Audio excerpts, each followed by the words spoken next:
munta caché wu tey ñoom ñoo ne dette cachée lecture bi nga am ci loolu et de quoi il s'agit concrètement. jërëjëf di remercier ce conseil technique moom dafa fàtte wax benn mbir. assemblée ngi doon am ay conseil technique yooyu ñu génn ñu naan assemblée am na ay conseil technique. waaw dana waaw. man j'ai fait 2 législatures. waaw man de maa ngi doog a gis. benn doguma la. benn daal kenn ci agent de sécurité yi. waaw nee na ma ci El Hadj Malick Ndiaye laa dooraa xam ne président day xëy si. day xëy si waaw non loolu moom. heure. te lenn dama la koy wax. waaw buñ ko fa njëkk yi duñ ko fa mujj wàcc. waaw. buñ ko fa njëkkee duñ ko fa bax. waaw duñ ko fa njëkk duñ ko fa. du ko jiitu. buñ ko njëkkee xëy si tamit. booy ñi fa ngoy bàyyi. booy ñibbi fa nga koy bax. ngoy bàyyi te ñëpp xam nañ ne. benn agent de sécurité daal moom ko wax. waaw loolu moom. ne ma man ci kii laa xamee ne président assemblée nationale day xëy si. day xëy heure waaw. surtout ça. dafa war di xëy assemblée nationale. ñun nag bi ñu yàlla boole ak moom ñu nekk ak mu assemblée nationale ba tey. jour bu mu ñëwul mooy jàpp ne am na ngànt lu ko teree mën a ñëw. waaw mission. heure bu yeewu day xëy si comme ni nit ñi xëy si te mooy ni mujjee wàcc. waaw parce que nag booy woon nit ñi ci njub. faw nga jiitu leen ci. waaw surtout bu plénière amee nga gis ne danga deuxièmement am na leneen aussi El Malick mun na la wax ku nekk administration amul bureau bu mu toogul teg tànkam toog wax ak ñoom bureau bu ne da ngay jëkkee secrétaire wala mu ñëw toog wax ak yow quels sont les problèmes. mais tout ça c'est bien beau mais dina am nag xam nga campé nañ le décor les conditions sont réunies voilà digitalisé bien fait après nag on va venir sur les lois député yi seen taxawaay foofu ndax am na nag ñu ne seen taxawaay yéex na ci loi yi ñu war a wote mais bref balaa ñoo yegg si foofu ñu ngi woon ci mbiru dette cachée bi waaw xam nga dette cachée bi moo jaaxal sénégalais yëpp ñi taxaw ne Sénégal mënul am dette cachée c'est impossible.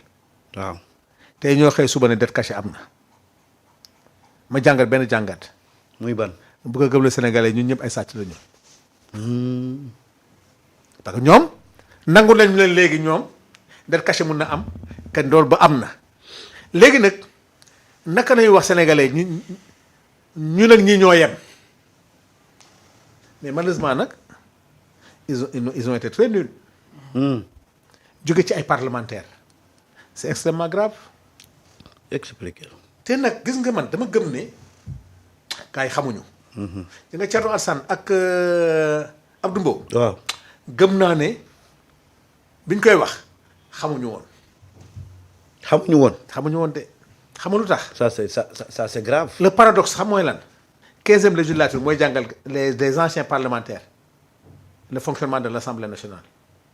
gars yi danaa ñëw assemblée nii rek di voter rek est-ce que xam nga ci El Malick nañu commencé def évaluation des politiques publiques. ah bon musul am ci les meilleurs hauts défis depuis l'indépendance ba heure bii El Malick moo fi instauré évaluation parce que amuloon manuel bi nga ñëwee nañu defar manuel de l'évaluation des politiques publiques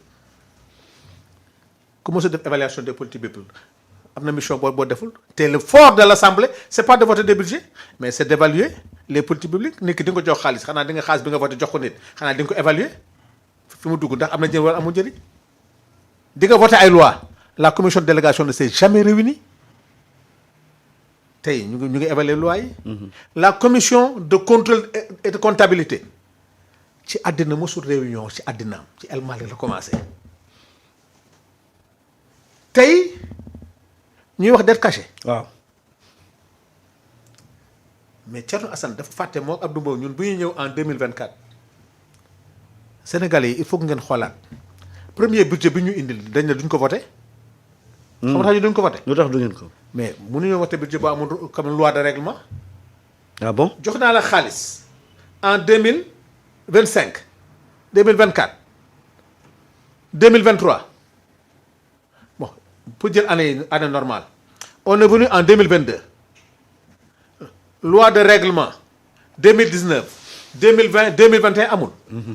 nooy voté budget boo xamul yow budget nga joxoon xanaa gaañee budget yi ñuy voté woon avant nañu xool budget yi comment ça a été exécuté balaa ñoo voté beneen budget parce que c'est sur la base de la loi de règlement ci nga mën a sukkandiku pour defar voté beneen budget ñu ne ñu amul lu tax nos cours de compte amuñu woon personnel ah bon ah déedéet kon du ñu voté budget bi ñu bloqué assemblée nationale Birame Souleye bind cour des comptes nañu déedéet man maa jotul rapport yi de rapport ministère des finances bi boucler budget yi jotuñu ko.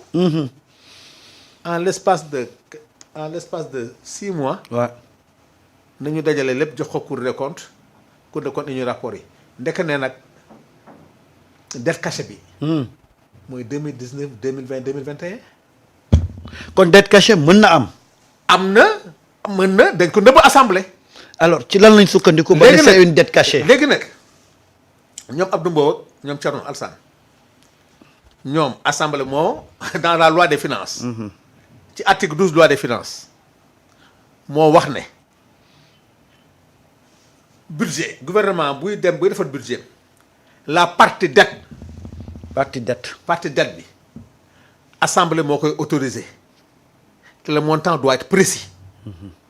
soit la loi des finances maanaam ren 6200 milliards la war a doon. waaw assemblée ne la autorisé naa la. nga dem lebi loolu. mais nag assemblée autorisation la. waaw mais nag les techniques. bi ngay amee bor bi.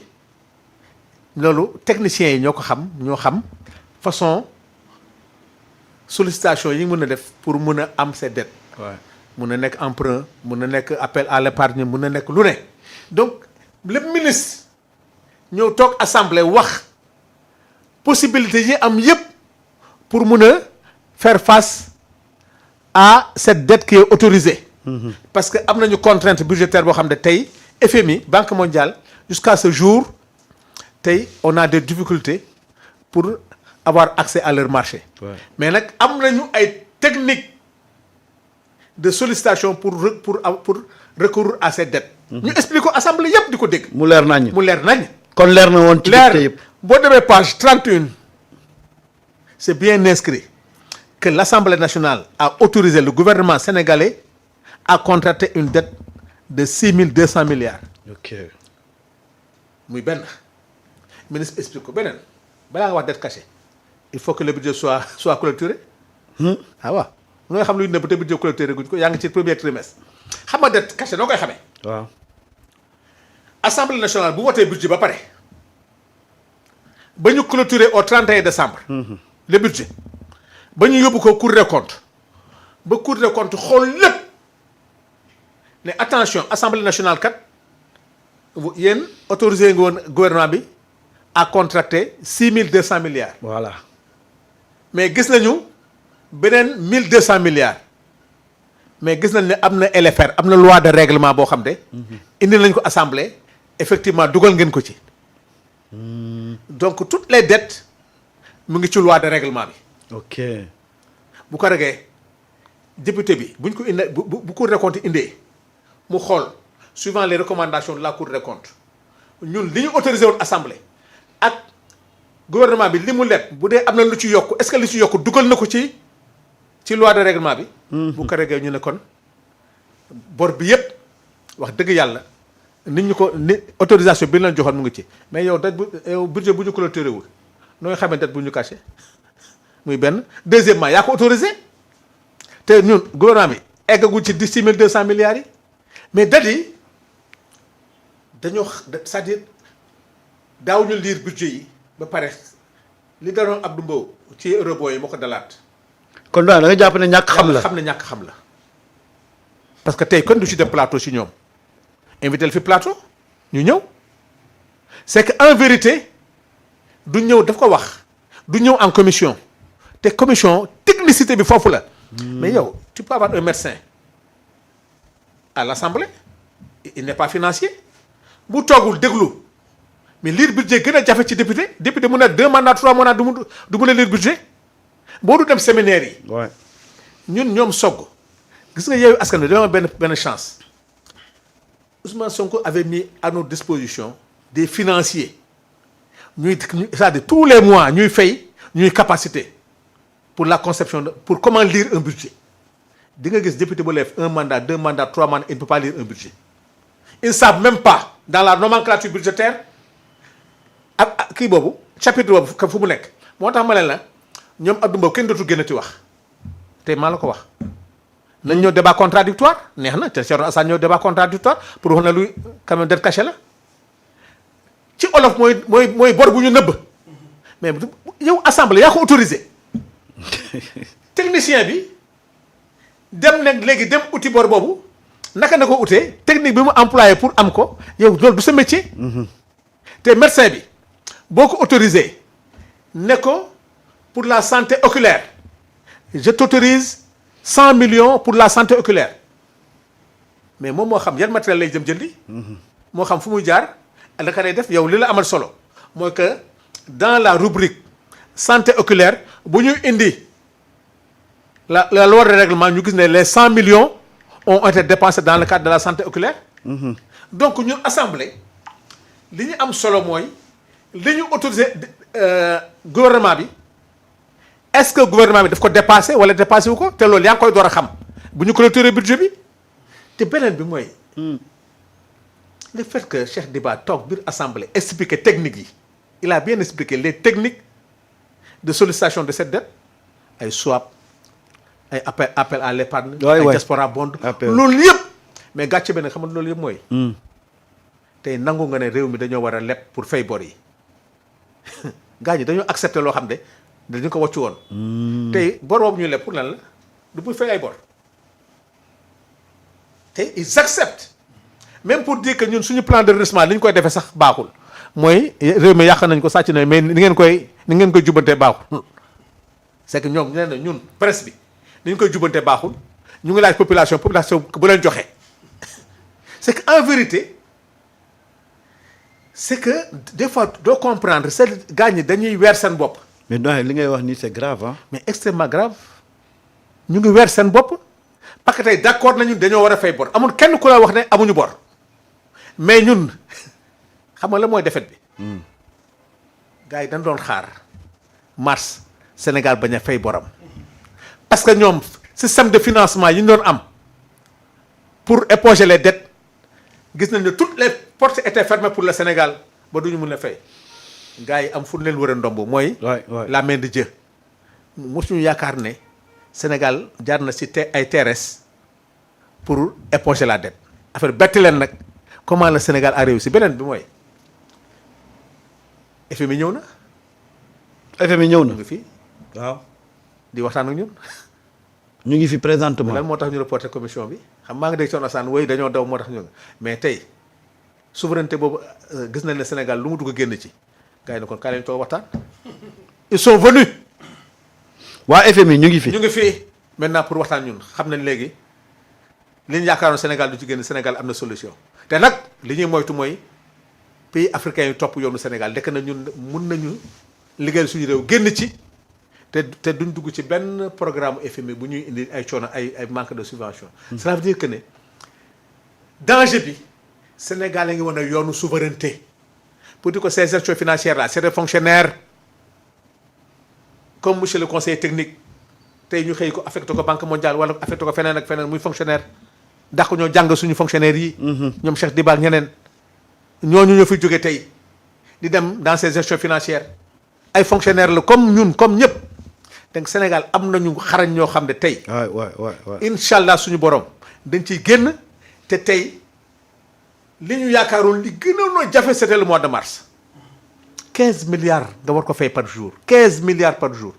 ban réew ko attan monsieur le conseiller technique wax na ko di fay salaire wàññi dund wàññi carburant wàññi gaz di yokk ay salaire syndicats yi naan yokkal ma fekk fi 2 ans d'arriéré au monde paysan nga boole ñaari at yëpp fay ko 40 et quelques milliards ngay fay. dette intérieure def leen nii. tey nga mën a recruter des milliers d'enseignants. absolument. voilà mais ñii fu ñu jaar moo tax tey àddina fi dañuy jàmm Sénégal fu ñu jëlee xaalis bi dinañ mu ngi li fi nekkoon la sàcc yi bunti yi nañ ñu tëj sàcc yaa ngi daw góor jigéen yaa ngi daw. robinet yi lañ tëj. waaw. mais Mayoro nan nga mën a comprendre ay député yoo xam ne du guddét la ñu nekk assemblée nationale parce que boo jëlee ku mel ni Abdou Mbow ku mel ni Thierno bi mooy seen 2e ou 3e fois ñu nekk. Abdou Mbow 4 la. waaw ñu nekk assemblée nationale li sanu wax leer na seen position par rapport à ça yow nan nga ko mën a expliquer. damay xam nga mooy li Sanu di wax yemul ci leer dafa leer nañ waaye asamaan saa ngi nii siggil xool nga ne gisuma asamaan parce que ala kulli haal suñ Massamba. foo ñu reconnaître benn affaire. muy lan. doomu aadama 80% li muy utiliser ci alalam wala ma mën la ko théoriser ci fonctionnaire wàllu vital la. lu muy dundee la. waaw. sëñ bi ñaari at a ngi nii yaa ko wax sànq pax mi fekk nañ ko fi pax mu xóot ba ñëpp reconnaître ko tappale yu bari ba ñëpp a gis ko randal alal ju weex ju leer nañ waaye teewul loolee nga xam ne doomu aadama moom lay dundee. nga xam ne moom bu xëyee ñaar fukk ya muy daw di wut juróom-ñetti fukk yëpp foofu la koy dugal. ñu ne wàññi nañ ceeb bi biñ ko waxee ba tey kenn weddiwu ko ñu ne wàññi nañ diw bi biñ ko waxee ba tey kenn weddiwu ko biñ ne wàññi nañ courant ba tey kenn ñu ne wàññi nañ carburant maa ngi ci ñaata. maa ngi ci ñeent. maa ngi ci ñeent. waaw. ñu ne jël nañ 2000 enseignants ci loo xam ne nguur gi fi jógee fukki at ak ñaar def ko. ñu ne Jean Michel Sène li mu taalagum ci at mi ñoom moom lañ taal juróomi at. indemnité de logement yi ñaata at ñu ngi koy xaar président ne dama koy jëmmal sëñ bi réew mi mu ngi ci yoon bu baax. kon seen taxawaay yow noo koy jàngatee kon. 8 mois ba 9 mois. am nañu information que Sénégal li mu produire daaw ci soble. mën naa dundal réew mi juróom-ñett ba juróom-ñeenti weer.